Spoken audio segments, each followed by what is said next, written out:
Thanks. Thank you so much for coming back to Sarita Talks. Oh my gosh, we have some awesome people.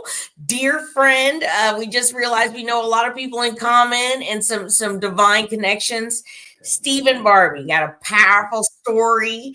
I'm looking at his profile right now. He's nationally recognized inspirational, motivational preacher, keynote speaker, mentor, facilitator, life coach, court advocate, prison ministries consultant, and offenders workforce development specialist. That's a mouthful, but Well, this is thank awesome. you. Thank you so much for coming on, Stephen Barbee. And I really want to ask you, Stephen, we were talking about something right before we got on. Yes. And it was so interesting. I said, hey, stop it. That's our show. That's our show. It was Yes. 3Ds. So, it was 4Ds. 4Ds. Oh, excuse me, 4Ds. I had four fingers. That's okay. Yeah.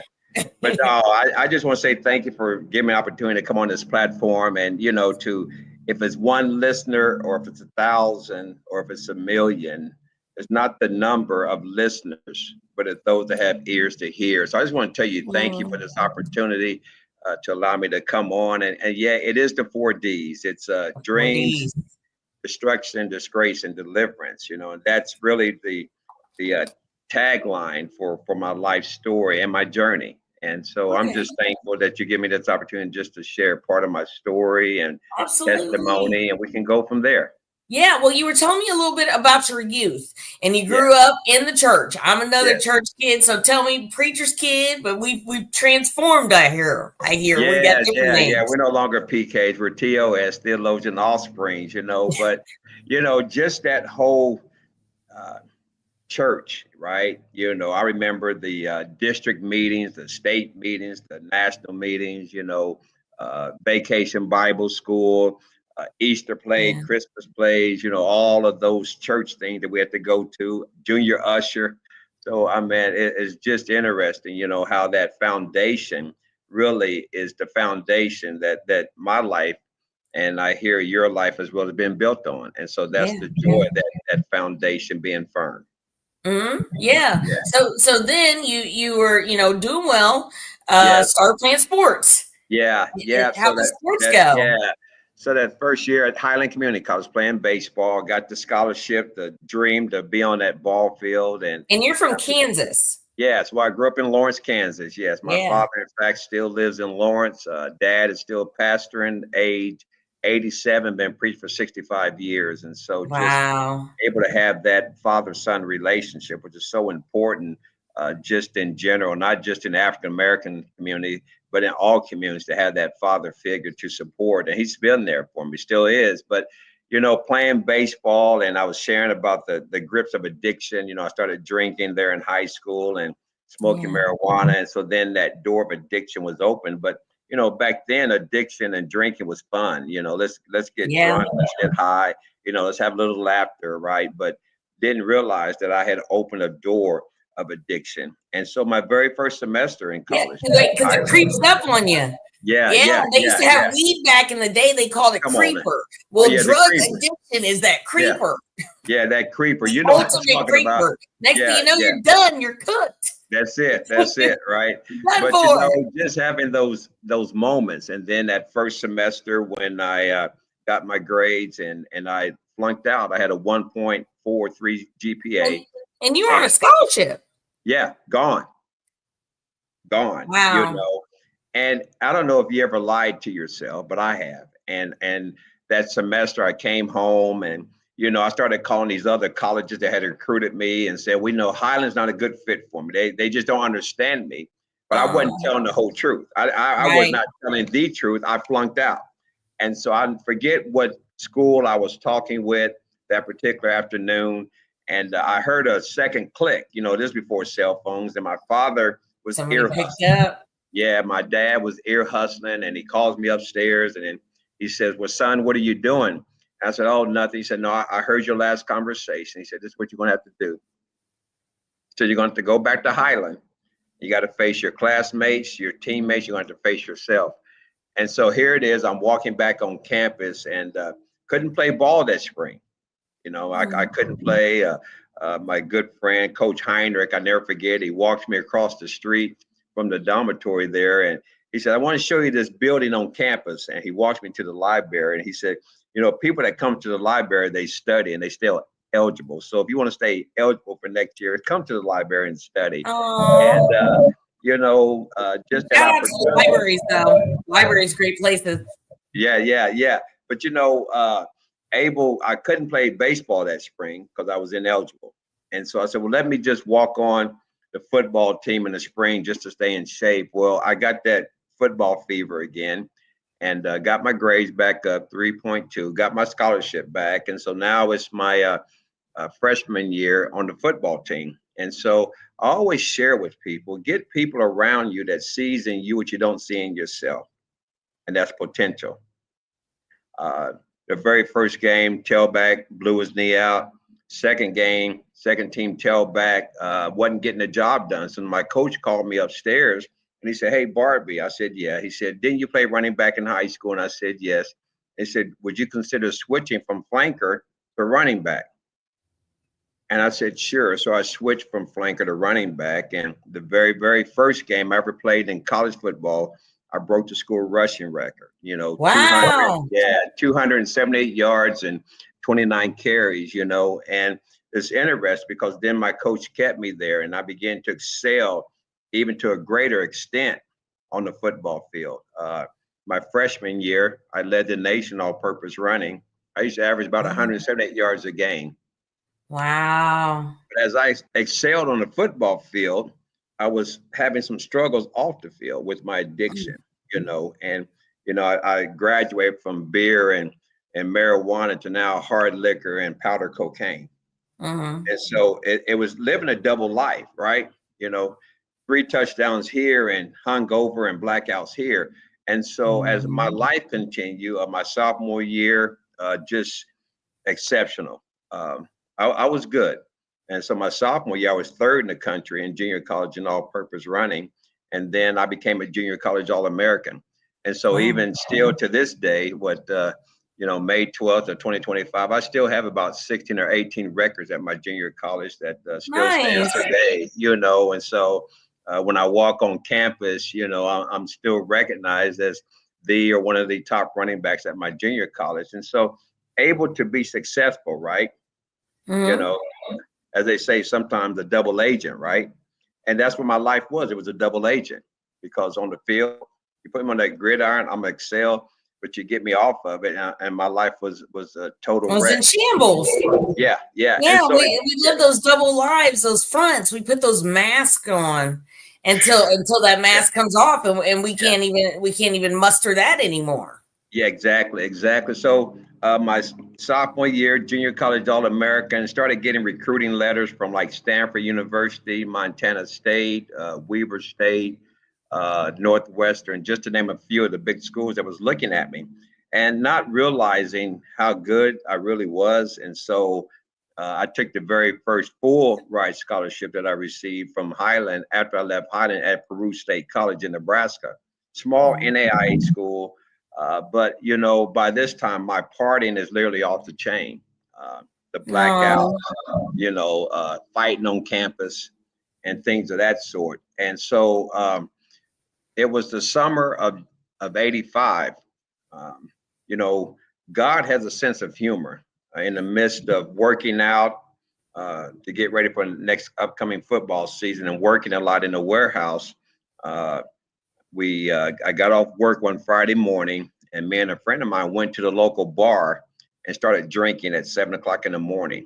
And of course, back in those days, you could cash your payroll checks at the bar, which we did. Wow. And after working a 12-hour shift and started drinking, being on a motorcycle, we chose to go get a rental. We went in the van and we just kept partying and just kept drinking and went and got the drugs and just really living on the edge.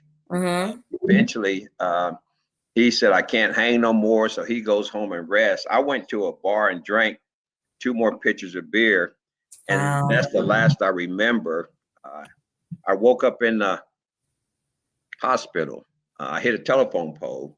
I blacked out, literally blacked out. The only thing I can remember is the paramedics. The only thing I could say was, get me out of here, get me out of here. And even still to this day, I have a battery acid scar burn on my left arm just to remind me of God's grace and his hedge of protection in my life.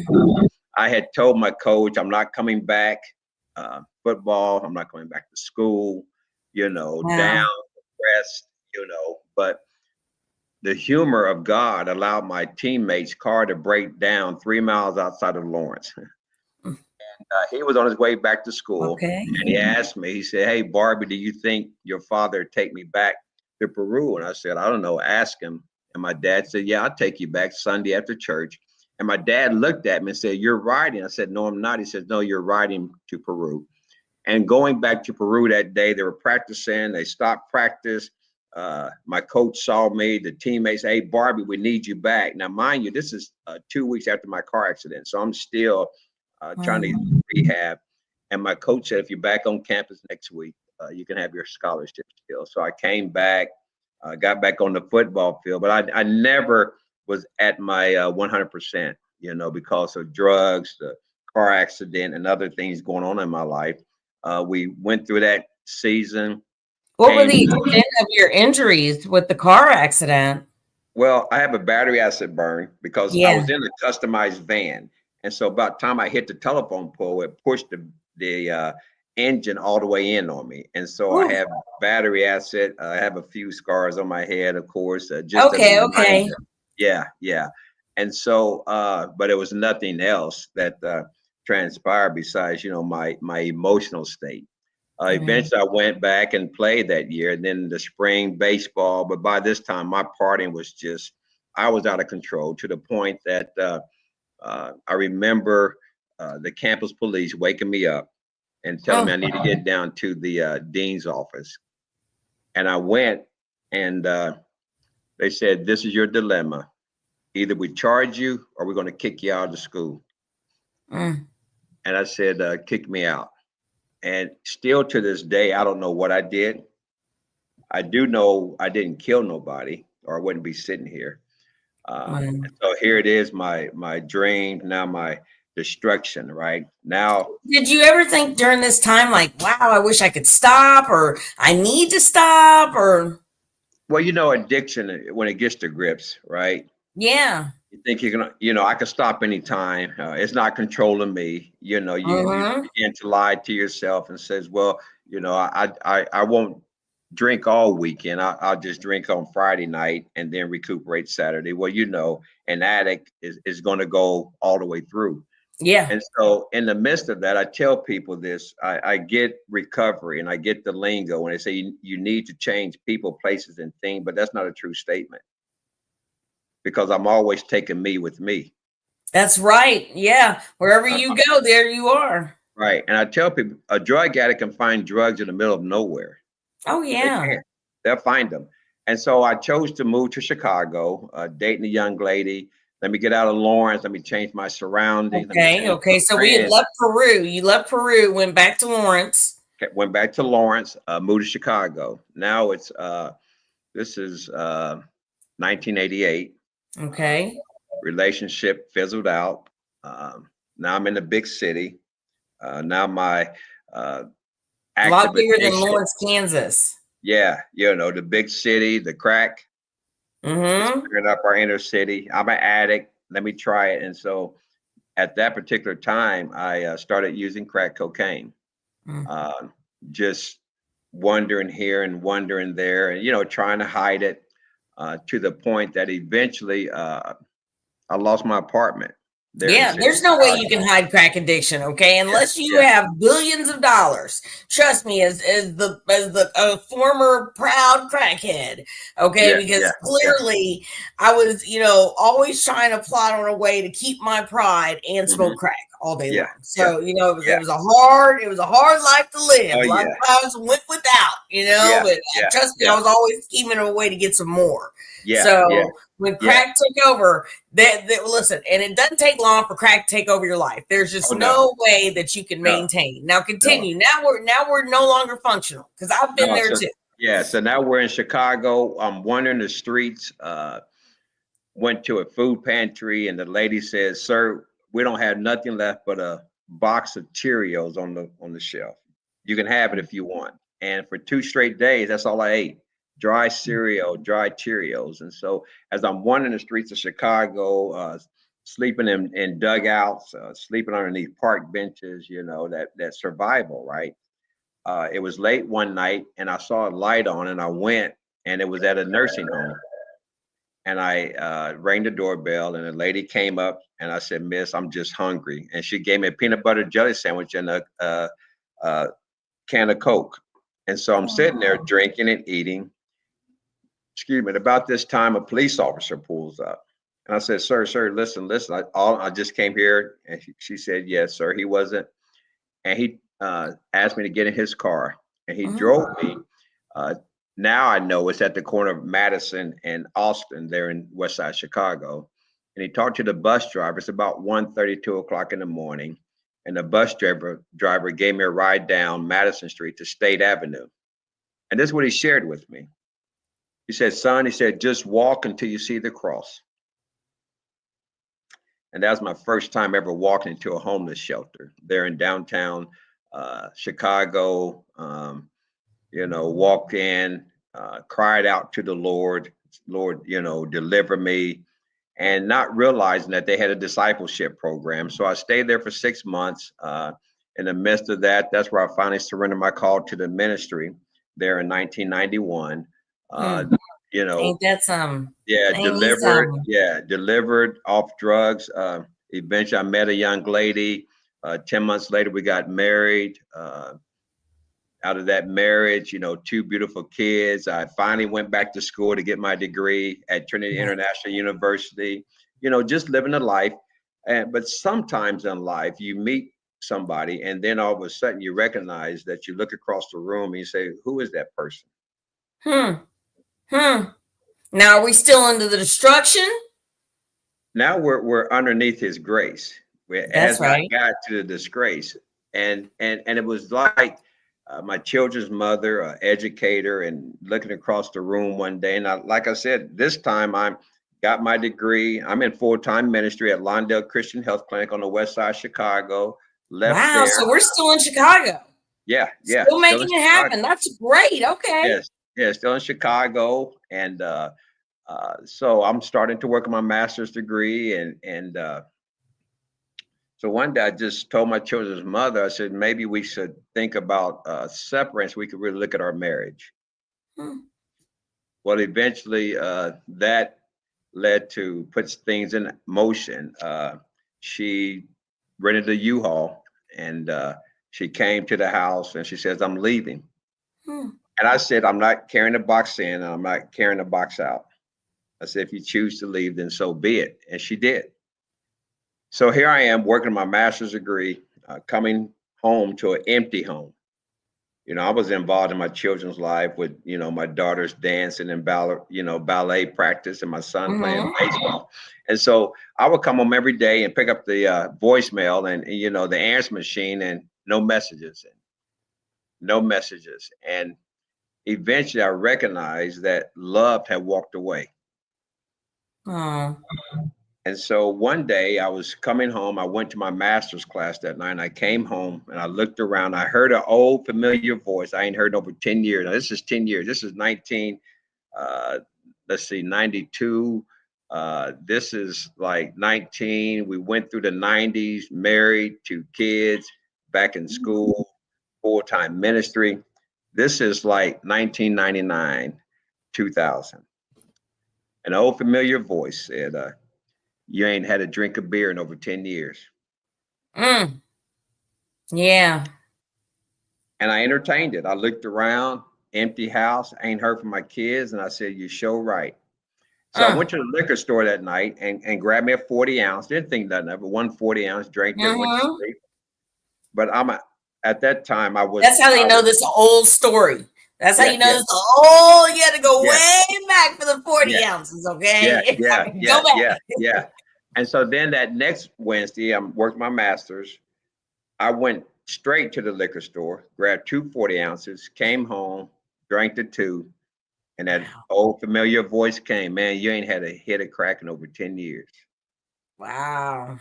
And I looked around and I said, "You show right." So that particular night, I went out and I smoked over $700 worth of crack cocaine. And And wait, had not been in the game for over 10 years, but instantly was able to find some dope because it doesn't matter where you're at, you're still there. You got to treat that's that it. mental health. You got to treat that That's it. addiction. You got to treat Yeah, that yeah. spirit. You got to That's treat it. that everything. That's it. Everything. Total That's it. overhaul. Now, That's it. we haven't made it to the overhaul. $700 in one night and you didn't have a heart attack. You're right No. there with Rick James. I'm just kidding. Right. On the South Side, you know. Dave Chappelle. Yeah, you know, and it's all of that, right? And then I just opened the door, literally, active addiction. And so it's 2000, 2001, you know, I finally gave our home back to the mortgage company. And I said, well, let me get back around family. So I came back to Kansas, but I forgot I was bringing me with me. So when you got there, you were already there doing That's the it. same stuff. Same thing, right? Ready Right. to do the same stuff. No change in my behavior, no change, right? And so like when we tried for a couple of days, you know, heart's in the right spot. Good to be home. Yeah. That Good to be addiction's home. Good to see mom and dad, you know. But from 2002 until 2005, my MO was this here: treatment, church, addiction, homelessness. Homelessness, and then treatment, church, and then addiction, homelessness. So I would bounce around from Lawrence, Kansas, and same thing, get back in church, find the drugs, you know, the sickness of the disease. I would celebrate clean time. Right. That's sick. Think about that. I would celebrate clean time, which means now I'm not clean no more. I would go to a bar. They'd be like, "Man, what's the celebration?" And I would say, "I got 6 months clean." Well, I don't have clean now because my choices at that moment, right, erased. Yeah, you would get to a mile marker and be like, "Well, I made it here. That means I can go back and try a little bit more." Right. Or control it. Yeah. And control it. And so, you know, that 6 months gives you a little time to get a little money together, get a little weight, get your weight up. Back up. Yeah. You know, feeling a little bit better about yourself. You know, you're going to go at it with a different approach this time. We're going to smoke crack differently. It's going to be different. Exactly. Yeah, right. Exactly, right. And so by this time, I, you know, bouncing from Kansas City to Lawrence, from Lawrence to Topeka, back and forth. By this time, my mom, she was sick with cancer, and my mom, she passed away August of 2005. Now we rewind the tape back to March of 2005. They're in Lawrence, Kansas. I'm homeless at this time, in the midst of my addiction. There was a guy that walked up to me and said, I was sleeping in the homeless shelter, and the guy walked and said, "Hey, does anybody know where to get any crack?"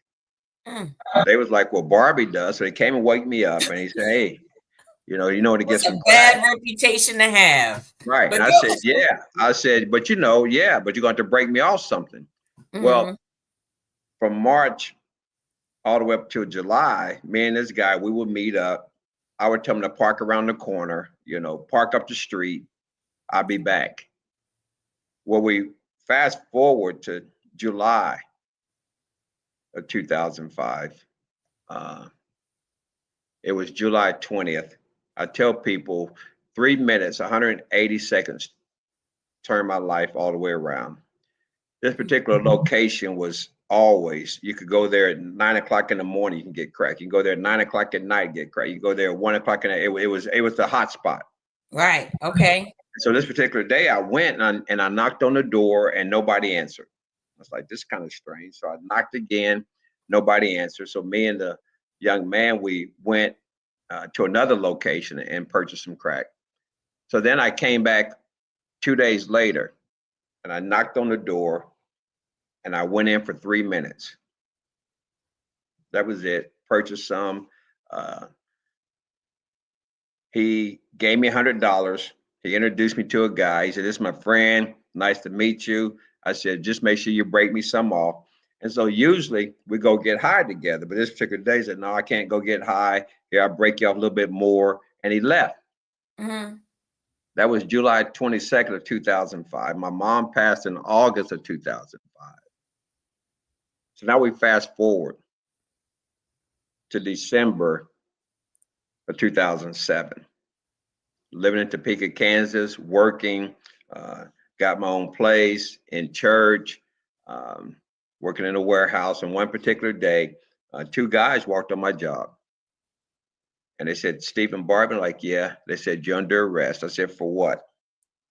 They said, for 5 kilos of crack cocaine. I said, you got the wrong person. Right.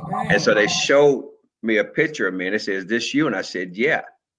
And so as we left Topeka, we had to come back through Lawrence. I said, at least let me call my dad and let him know what's going on. And they drove me down to the federal building and brought me in before the judge and said, you're charged with 5 kilos of crack cocaine. How do you plead not guilty? They let me get out on a signature bond. I'm like, man, 10 years to life. How did I get caught up? Right. Like, I am not Pablo Escobar. Right. But that 3 minutes on July 2nd, surveillance camera. Okay, and you going in at that moment in time meant that, that's what they call ghost dope for the audience. People that don't know is when there's the dope that might exist. No one's been caught with it yet, but it did exist at one point in time. You might have something to do with it. Is that what happened to you, or? Yeah, but and I can go deeper on that too, because that particular day, I didn't find this out till later that the guy that I've been getting high with was a CI. Oh, okay. So from March until July, I was getting high, but then that particular day when he introduced me to an individual, that was an undercover cop.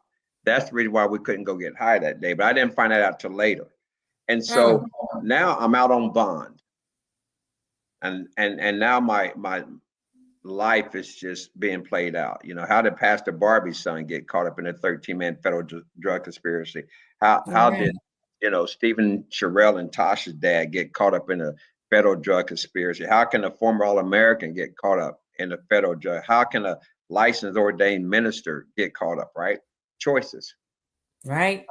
The choices. So from December of 2008, from 2007 all the way to June 2008, I was out on bond, going back and forth. My first lawyer dropped off because their dad had passed away. My second lawyer had to drop off because conflict of interest. When my second lawyer had to drop off because she had represented the CI 5 years prior. Wow. So then that's when she told me who the CI was by name. And so then I started putting the pieces of the puzzle together. Well, one day I had to give random UAs and it went, Sarita went 2 weeks. They didn't call my name. And I'm sitting here just, man, right? I'm still facing 10. So it was a Friday night. I said, man, let me go get a $50 piece of crack and let me go get not a pint, but let me get just a half pint of vodka and I drank. The next morning I called on a Saturday. It was time to go in and drop. And I went in and couldn't flush my system and went in, gave the UA Saturday at 8:05. The probation office called me at 8:05, said, Mr. Barbee, how you doing? I'm like, great. Here I am lying again, right?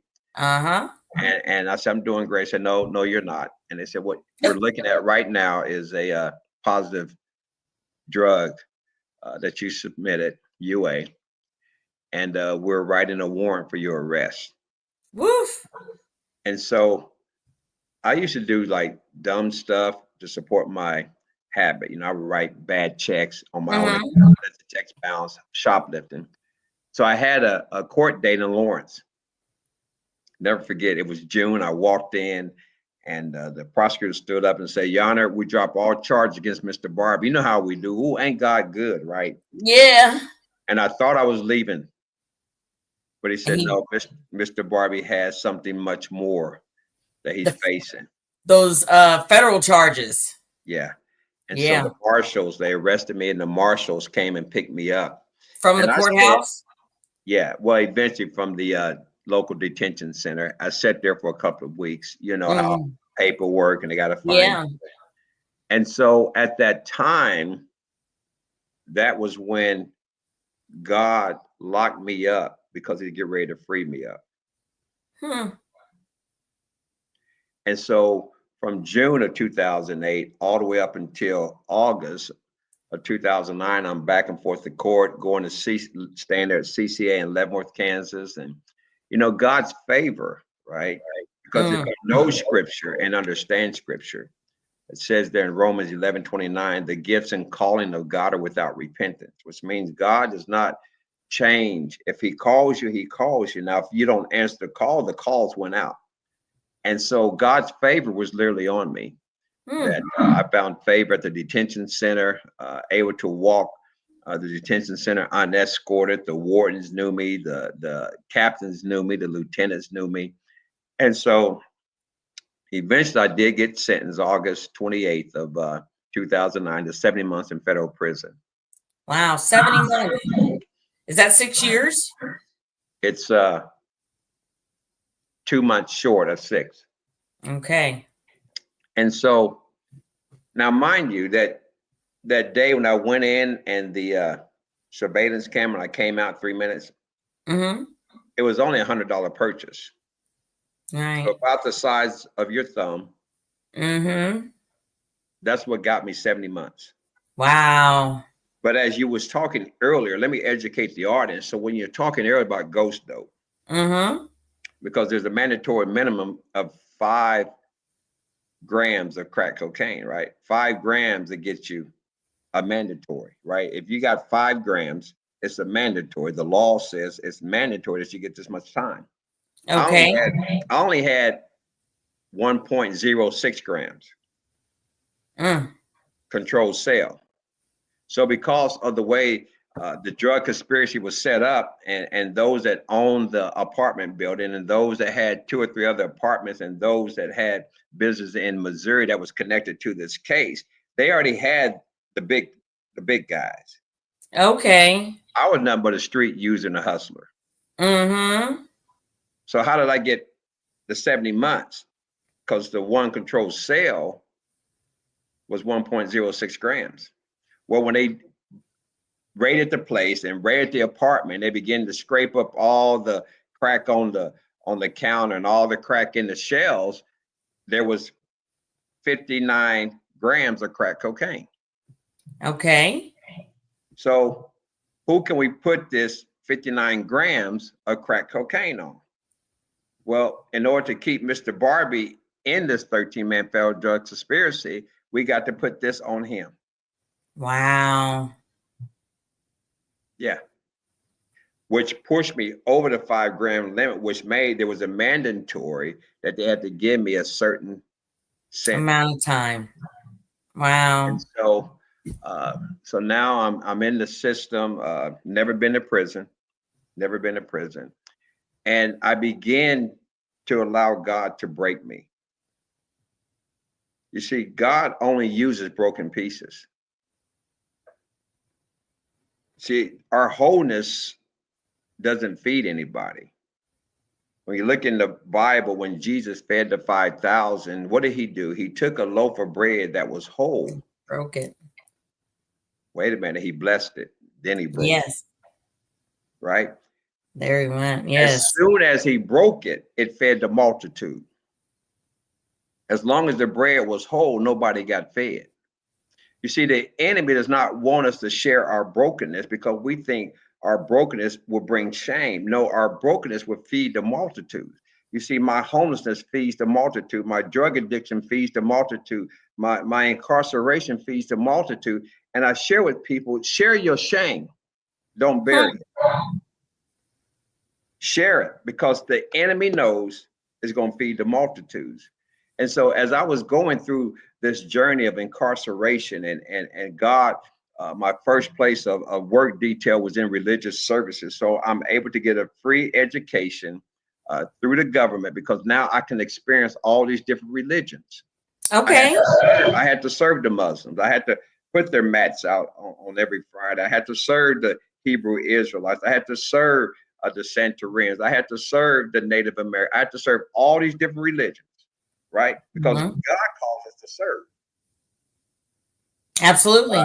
But as I serve, watch this here, I was learning. Hmm. I was learning. So if a Muslim came up and asked me about my Christian faith, I was able to listen to his view, but then I had the biblical foundation. Because see what happens, a lot of believers today, they don't know how to articulate the word of God.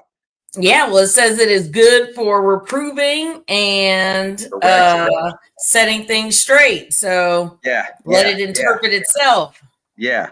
And so as I began to use my biblical calling and my gifts in prison, it was a blessing because I Okay. began to deal with my demons of addiction. I began to face them, and I began to process myself and look at those times when I struggled, right? Those times when I was in the midst of my misery and my darkness. And so in the federal system, if you admit that you got a problem with drugs or alcohol, they put you in the RDAP program. So I Mm-hmm. had to leave Pekin, Illinois, Tell us what that stands for. the residential drug and alcohol program. So I Okay. was in Pekin, Illinois. They did not have an RDAP. They had to ship me from Pekin to Forest City, Arkansas, which I tell people, Conair, you may watch the movie, but it's a real airline. Wow. Yeah, I flew on it twice. Uh, Okay. Shackled up, handcuffed, And this is just the Nicholas, whole airline full of prisoners. yes, Nicholas Wow. Cage. Okay. Yeah, Nicholas Cage ain't on the flight like in the movie. But so I flew on that, went down to Forest City, Arkansas, was able to get my work detailed there in the religious services and begin to unpack, right, my way of thinking, right, how I Mm-hmm. look at drugs and how I look at my personality, what's my triggers. And because of that, it really allowed me to go deep in the way I look at drugs and don't glorify them. And so in the midst of that, I asked myself one question. I said, how many times was you arrested sober? Wow. Never. Never. And I told myself that day in Forest City, Arkansas, in my prison cell, God, as long as I walk in your deliverance, Hmm. I would never be sitting in a cell, nor would I have to wear the silver handcuffs. And by God's grace, I haven't. By Amen. God's grace. And so now we're finishing up with RDAP and we're getting to the end of my incarceration because I was able to get 11 months taken off my sentence. So I only served 44 months. January 18, 2012, I come back to Kansas City. I came back with just faith and God, and that was enough. And because I began this, as society says, re-entry, Mm-hmm. I call it my journey back in because the dreams was gone because of the sports, the disgrace of getting kicked out of school, the disgrace of prison, the disgrace, right? And now God has me on the road of deliverance. Yeah, and we realize that that prison isn't always a disgrace. That's a great opportunity for us Yes, to be on a missionary trip and really get ourselves right. And I was yes, just talking to a friend yesterday who's justice impacted, and I had to yes, hit her with Matthew 7:1, stop judging, judge not lest ye yeah, be yeah, judged. yeah, But yeah. we were talking about how just reentry as a whole, Yeah, just as a yeah, whole, when you're yeah, coming home, how you yeah. feel, and Yes. uh, just it's a journey, but hmm there's all sorts of facets to it. Yes, it is. And God, looking back as we sit today, was allowing me to experience reentry because He was preparing me for reentry. Yeah, And yeah, so I did not know where to go to get my ID. But today I do. Back then, when I got out, did not know where the DMV is, didn't know what resources were in the community. But because of my journey, I was able to find out where these resources are, right? To put right, them right. And you know what? And God's always been there, but it yeah, seems like we get a lot more attentive yeah, when when we go to prison. yes, So, yes. and you know what? And people are like, oh, you go and find him. No, it's not Mm-mm, find him. He's no, been here this whole time. that's It it. was us, and we became reacquainted because he That's was it. waiting. That's right. And so just my whole journey, 73 days after my release, gainfully employed at City Union Mission, Nice. began to give back into the community. And because, trying to move and do things and worked a part-time job, eventually I left City Union Mission, went and worked at Metro Lutheran Ministries here in Kansas City. I was their program coordinator. And because of the work that they do here in the community, I mean, they pay utilities, they have the food pantry and other types of supportive services, they received a grant from Missouri Department of Correction. And my supervisor said, who better to oversee this grant but you? And so as men and women begin to come in with their needs and able to, get them resources, housing, jobs, and Workforce development. People just don't realize how important that is to the holistic healing. You got to be able to support yourself. Yeah. So I, left there, and then I went to a Connections to Success, where I was a community outreach manager, and that took me to another level, different platform of recruiting over 350 individuals to go through their 12-day training of personal professional development training, able to go to the different prisons, meet with the wardens, meet with the chaplains, and bring in programming and recruit men and women. So when they come home, the bridge is already built. They just have to transition. I was there for 3 years, was able to speak at the Fatherhood Conference there in Minneapolis, Minnesota, spoke at the Fatherhood Conference there in Richmond, Virginia. God was just wowing my world, right? Flying out to San Diego, California, and speaking at And what year is this? So now we're in. Yeah, we're in, let's see, 2017, 2018, because I got released. Wow, and things are moving. Things are moving. When do you get back into the prison? Was that, well, with Metro Lutherans, I got a chance to go back in, Connection to Success, regularly going back in. And right in the middle of the pandemic, Holy Spirit told me to leave Connections. I wrestled with God for a whole night, listening to YouTube ministry and motivational. And the statement was made, God is waiting for you to leave. And so I literally wrestled and cried all night. And I said, Lord, why and when? And he said, now. Now, mind you, this was my best paying job ever in my life. But I submitted and surrendered to the now, and I left. And Connections called me and said, well, Stephen, can you come to the office? What can we do to keep you? I said, you can't keep me. And they said, but where are you going? If another agency done hired you, who is it? I said, it's nobody. But out of that leap of faith, I developed P2P. It stands for passion to purpose. Because life has a purpose. But if you understand your passion will reveal your purpose. And so since that time, the platform God has given me is the P2P, able to go into different prisons, goodwill, organizations across the city, across the state. But there came a point there in 2021, a good friend of mine, he was at Connections. He left Connections and went to Prison Fellowship. Prison Fellowship hired him, Jermaine Wilson, promoted him from field director to, he went from field to regional director, vacated his position, and I slid in to his position. So for 2 years, I was the field director for Prison Fellowship Ministries.